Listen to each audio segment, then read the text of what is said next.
Olá, criptomaníacos! Quando o preço do Bitcoin está subindo, você pensa, que bom seria uma quedinha para eu comprar mais barato. Aí vem a queda e você se questiona, será que eu devo comprar Bitcoin acima de 100 mil dólares? 100 mil dólares? Não é loucura comprar Bitcoin acima desse valor?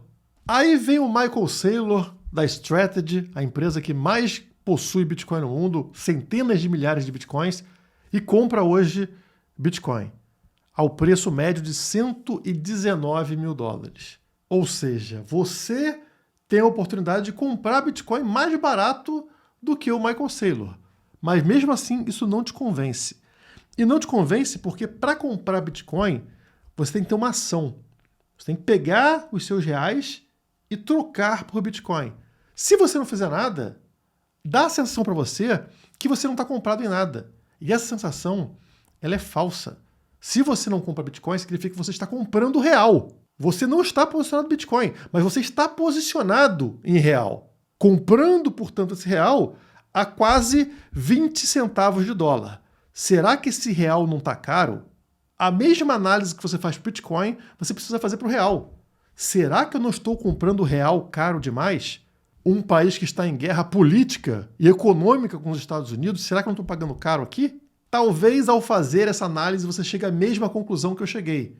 Bitcoin está barato. Ele está muito mais barato do que estar posicionado em real.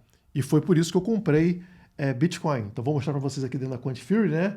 Minha conta, carteira spot, pegar aqui o histórico de Bitcoin para mostrar para vocês que dia 18 de agosto, também conhecido como hoje, né? Aqui está o horário UTC para vocês, eu converti 11.500 USDTs, dólares, né? Para 0,1 BTC, que eu não costumo fazer toda semana, mas eu fico muito mais feliz em fazer isso quando eu pago menos do que o bilionário Michael Saylor. Deixa o like, se inscreve no canal, porque eu vou te mostrar agora graficamente o porquê eu tomei essa decisão.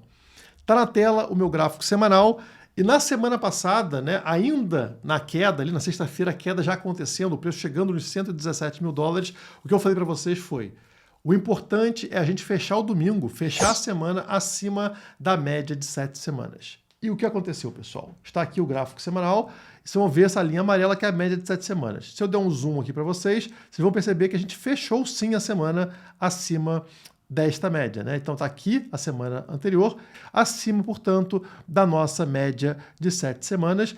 Isso aumenta a chance da gente ter uma recuperação de preço, e hoje, quando eu vi o preço recuando aqui para a faixa de 115 mil dólares, eu aproveitei para fazer aquela entrada que vocês viram, né? Aguardando agora uma recuperação de preço que traga mais uma vez fazer um reteste aqui nesta resistência dos 119 mil dólares, essa famosa linha branca que tem aqui no meu gráfico. Mas eu tenho consciência de que o jogo não está ganho, tá? Esta linha amarela, esta média de 7, pode ser eventualmente rompida, como aconteceu ao longo deste ciclo, né? Então, olha aqui. Recentemente, toda vez que a gente perdeu esta linha amarela como suporte, a média de 7, eventualmente o preço derreteu até encontrar a linha verde, que é a média de 50 semanas, tá? O fundo do poço das correções desse ciclo. Então aconteceu aqui em setembro de 24 e depois num degrau mais recente, né, que vocês estão vendo aqui essa linha branca, esta resistência aqui, também, né, o preço encontra resistência, quando eventualmente rompe a média de 7, ele vem derreter até a linha verde, até a média de 50 aqui em abril desse ano. E agora nós estamos mais uma vez testando o suporte da linha amarela, que diversas vezes segura, tá? Ela é um suporte importante ao longo desse ciclo e vem segurando bem. Mas caso seja rompido aqui nos 115, fechar a semana abaixo de 115 pode fazer a gente derreter primeiro para esse patamar aqui que vocês estão vendo, dos 109, né? Que era a resistência anterior, o degrau anterior, então é um suporte muito importante. Tivemos rompimento, não tivemos ainda o reteste, então primeiro 109, e aí perdendo, no caso, esse suporte, a gente pode vir para essa região, né? Teve algum pavio encostando aqui na média de 50, como acontece ao longo desse ciclo, fundo do poço. Não acho que chegaremos aqui, tá, pessoal? E também acho que a média de 7 pode segurar, por isso que eu fiz uma entrada em 115. Falando nisso, como que eu sempre tenho dinheiro para fazer entradas? Eu tenho uma carteira balanceada. A minha carteira é saudável. Então eu tenho exposição em Bitcoin, eu tenho uma quantia que eu guardo de reserva em USDT, em stablecoins para fazer essas entradas em momentos oportunos, como em correções de preço. Então caiu 5%, caiu 10%, eu tenho grana para colocar o Bitcoin, melhorando meu preço médio. E eu também tenho pequenas alocações em Ethereum, em Bitcoin Treasury Companies, ações de empresas expostas em Bitcoin, e até mesmo em algumas shitcoins, em algumas altcoins pequenininhas, meio como aposta, meio como bet. Isso é uma carteira balanceada. E agora, será que a sua carteira está saudável para fazer a mesma coisa que eu faço aqui? Foi pensando nisso que eu pedi para minha equipe criar uma ferramenta gratuita para vocês. O Raio-X de Portfólio. Uma ferramenta que vai te dar um score, vai te dar uma nota de 0 a 100 para a sua carteira. Assim você sabe se você está fazendo algo parecido com o que eu faço ou completamente diferente. Como é que funciona, pessoal? O link está na descrição, tá? De graça para vocês. Tá aqui, Raio-X de Portfólio. Análise completa para avaliar o seu score do seu portfólio e mostrar pontos fortes e fracos da sua carteira para você ajustar. Otimização, você recebe sugestões para aumentar ganhos e rentabilizar seus investimentos. E proteção, identificando oportunidades para preservar lucros e blindar seu capital ao longo do ciclo. Só precisa colocar nome, e-mail, telefone e preencher aqui o seu perfil. Perfil de risco, conservador, moderado, arrojado. No meu caso, eu sou bem arrojado, como vocês sabem. Horizonte de investimento, curto prazo, médio prazo ou longo prazo. Eu sempre foco em longo prazo.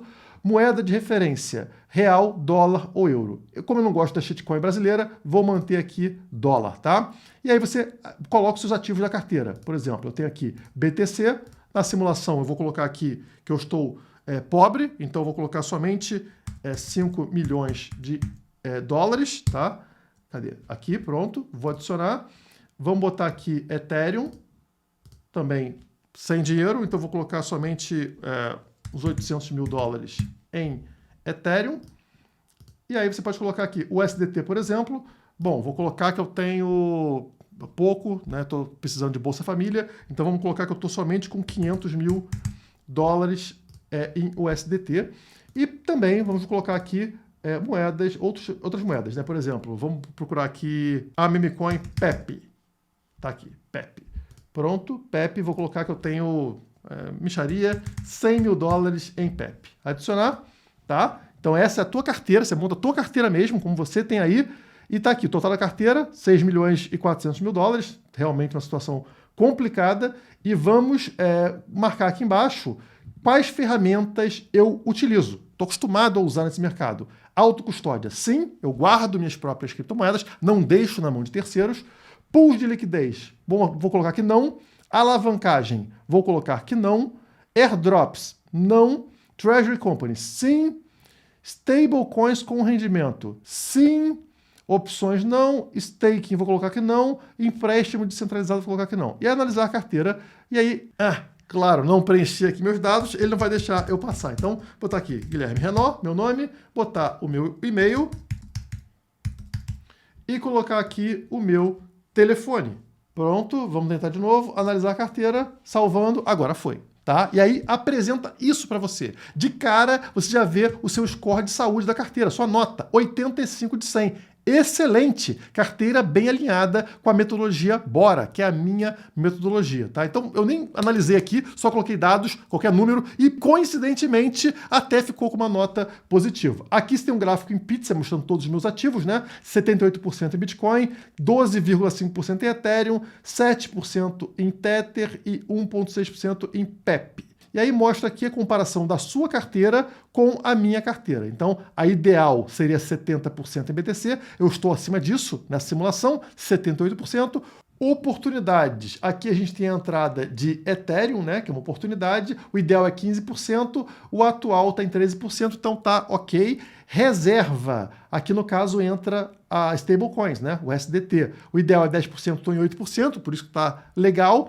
E apostas, no caso, entra a PEP. Então, o ideal é 5%, eu estou somente com 2%, também não está tão ruim assim, né? E aí mostra aqui, Bitcoin, sobrepeso, né? Eu estou 8% acima do indicado. Oportunidades, balanceado, tá ok. Reserva, eu estou abaixo do ideal, estou com 7,8, o indicado é 10%. Apostas, subpeso, estou abaixo do ideal, estou com 1,6, o indicado é 5%. Ativos não indicados, aqui também está entrando a Pepcoin, porque dentro das apostas da minha metodologia não entra esse ativo específico Pepcoin, entram outras apostas, né? Por isso que ele bota aqui como ativo não indicado. E aqui embaixo ele traz ferramentas de otimização e proteção. Então, autocustódia, eu já estou usando, stable com rendimento já estou usando, e aqui fala, ó, Pulse Liquidez explica cada uma das possibilidades que você tem para melhorar o seu rendimento e a sua proteção.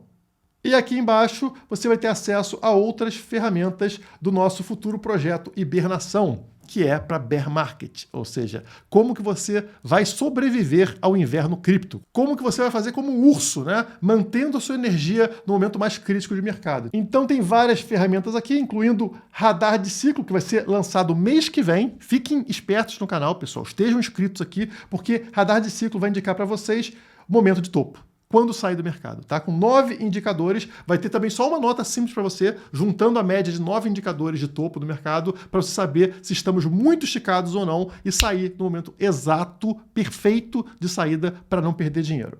Tudo isso aqui é parte do que vocês encontram no Nação Criptomaníacos. Quem está no Nação Criptomaníacos tem acesso a isso e muito mais. E eu fico feliz de poder trazer parte disso de graça para vocês aqui dentro do canal, tá? Uma ferramenta fantástica que faz um raio-x do seu portfólio. Usem então, pessoal, porque está de graça. Eu não sei até quando, vamos deixar aberto para você. O link está aqui embaixo. Utiliza, verifique a saúde do seu portfólio para você poder aproveitar momentos como esse de queda. Então, voltando para a análise gráfica, nós temos dois possíveis caminhos a partir daqui. Nós estamos no momento de indecisão. Então, eu não vou falar para você se vai subir ou vai cair, porque eu não sei. Como vocês podem ver no gráfico, nós estamos no meio de um canal, tá? Um canal que vem sendo testado tanto em cima quanto embaixo há bastante tempo, desde o início de 2024. Estão vendo? A parte de baixo do canal servindo como suporte e a parte de cima do canal como resistência. E agora estamos no meio do caminho, tendo, portanto, duas possibilidades. Rompimento da média de 7 semanas, que eu mostrei para vocês no gráfico anterior, aquela linha amarela, né? Fazendo que o preço derreta até o fundo do canal e até esta linha vermelha, que é a média de 50 semanas, como eu falei para vocês, né? O fundo do canal está posicionado aqui ao redor de 94 mil dólares. Pode parar um pouquinho acima, 100 mil dólares também é um suporte relevante, né? Mas vai vir nessa direção de 100 mil dólares ou 50 mil dólares até novamente voltar a subir para o topo do canal, que deve ser a última subida desse ciclo, na minha visão conservadora.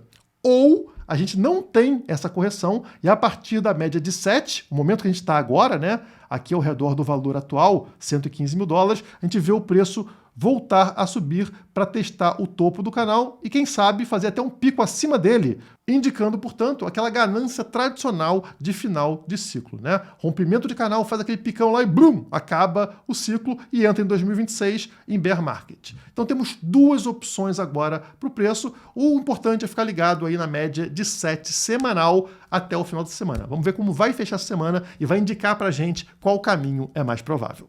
Agora, você já reparou como é comum que ao longo do ciclo de alta do Bitcoin a gente tem um evento catastrófico? Um evento que a gente fala, pô, o preço vai desabar, acabou. Globalmente temos um problema sério, isso vai puxar o Bitcoin para baixo e, na verdade, o Bitcoin vai na direção contrária. No ciclo passado, lá em 2020, a gente teve a Covid, a pandemia, e todo mundo falava que o Bitcoin ia para zero. As ações estavam sendo derrubadas, o mundo todo estava em crise, empresas sendo fechadas, então o cenário era devastador. Mas, na verdade, o que a gente viu foi uma recuperação extremamente rápida do Bitcoin e extremamente forte do Bitcoin, que saiu lá da região de 4 mil dólares e foi buscar 69 mil dólares. Mostrando que o Bitcoin é um ativo que gosta do caos, que se dá bem num cenário onde tudo está em excesso. Lá na época da Covid, qual foi a solução mágica encontrada pelos governos? Imprimir dinheiro, excesso de liquidez, o Bitcoin vai lá e usa esse excesso a seu favor. E nesse ciclo agora, que começou em 2024, nós também estamos num evento desse, que foi o evento do tarifaço, fazendo o preço do Bitcoin cair lá de 110 mil dólares para 70 mil dólares. Uma grande queda de preço e todo mundo falando que ia continuar derretendo, que tinha acabado o ciclo de alta e não, o preço voltou a subir a partir dali para essa região que a gente está ao redor de 120 mil dólares. Se a gente traçar um paralelo entre esses eventos, olha aqui como fica muito parecido, né? Em cima nós temos aqui o evento da Covid e o impacto no preço do Bitcoin, e embaixo aqui, as barras coloridas, é o impacto do tarifaço. Então, Donald Trump fez o tarifaço e olha só a queda, como a gente também teve uma queda muito grande, né? De 110 mil dólares para cá, para casa dos 70 mil dólares, como vocês estão vendo. Tá? E lá na Covid, a mesma coisa, né? O preço desabou muito fortemente. Depois disso, quando todo mundo esperava que o preço ia continuar desabando, nos dois eventos o preço do Bitcoin se recupera e vai fazer um topo, né? Uma lateralização no topo, como vocês estão vendo nesse momento. Depois a gente encontra um fundo, também na época da Covid, mais à frente uma subida de preço e uma lateralização, exatamente como aconteceu aqui entre julho e agosto, e depois uma quedinha, que é o que a gente está vendo agora. Mas notem lá, na época da Covid, né, o que aconteceu com o preço após essa última correção que estamos passando? Uma forte disparada de preço, tá? O preço aí se consolida mesmo como uma alta e ele sai desse ponto e vai lá no topo, tá? Esse preço aqui é o preço indicado para o ciclo atual, tá? Então a gente está falando do preço do Bitcoin sair dessa região e ter uma subida muito forte, aquela que eu espero, né, para o preço finalmente atingir a região de 150 mil dólares. Vai continuar seguindo o gráfico de 2020? Não sei, mas é interessante a gente traçar paralelos entre eventos catastróficos e como o Bitcoin se valoriza, ao contrário do que as pessoas imaginariam.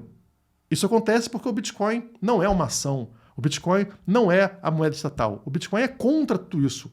É para solucionar o problema gerado nessas crises, incluindo a própria inflação.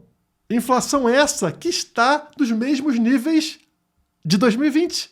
Mudança anual na liquidez global. Então notem que a barra de 2025 ela é a mais alta desde a pandemia, desde a barra de 2020. E talvez feche o ano como a mais alta, porque ainda estamos em agosto, pessoal, e já passamos de 20 trilhões de dólares. Em 2020 bateu aqui, ó, 24 trilhões, talvez, né? Um pouquinho abaixo de 25 trilhões. Então temos muito tempo nesse ano para a barra de 2025 superar a barra de 2020, sendo, portanto, a mais alta desde o ano 2000, pessoal. Será que vai ser isso? Sendo ou não sendo, já mostra que estamos diante de 2 anos fora do padrão para impressão de dinheiro, para aumento de liquidez. Covid e esse ano de 2025. Vocês entendem o que dá esse boost? O que faz com que o Bitcoin tenha uma valorização quando ninguém espera? É justamente esse tipo de efeito causado pelo governo. Eles solucionam problemas imprimindo moeda. Imprimindo moeda, tirando o seu poder de compra e passando para o governo. Isso não acontece no Bitcoin. O Bitcoin funciona como esponja. Ele também absorve essa liquidez, te dando poder de compra. Poder de compra para quem possui Bitcoin. E pela primeira vez na história, vimos a média de 200 dias do preço do Bitcoin superando a marca de 100 mil dólares. Tá? Essa linha azul que você está vendo aqui nos gráficos, né? Olha como ela supera aqui 100 mil dólares de preço. Estamos falando de uma média de 200 dias. Uma média de longo prazo, superando uma marca tão importante para o BTC. É isso que o BTC faz no seu patrimônio. Pouco a pouco, ele vai elevando a sua condição de vida. É o oposto do gráfico do real. Se você pegar o gráfico do real desde o seu lançamento lá em 1994, ele vai perdendo o poder de compra pouco a pouco. E já perdeu mais de 88% do seu poder de compra desde o lançamento. Então, é um gráfico que corrige um problema criado pelo Estado. E aí eu volto ao início do vídeo. Será que você fica mais tranquilo comprando real do que comprando Bitcoin? Só você pode responder. Lembrando que se você quiser comprar real com privacidade, nós temos a Spike to Spike, a maior plataforma P2P do Brasil. Aqui embaixo, usando o meu link, você tem 20% de desconto nas taxas. Por hoje é só. Muito obrigado e até a próxima.